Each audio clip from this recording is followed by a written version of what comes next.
Welcome back to Thesaurus Thrive, your ultimate destination for language exploration and vocabulary expansion.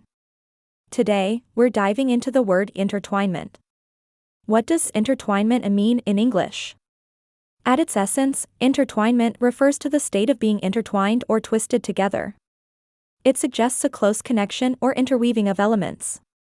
According to various dictionaries, intertwinement is synonymous with terms like entanglement, interweaving, and interlacing. Let's explore some synonyms to deepen our understanding and usage of intertwinement. From intertwinement to interlacement, each synonym offers a unique perspective on the concept of things being intricately linked or woven together. For example, entanglement suggests a complicated or confused state, while interweaving emphasizes the process of weaving together. Using these synonyms can add variety and precision to your language. For instance, you might describe a complex story plot as an intertwinement of multiple narratives or an entanglement of events.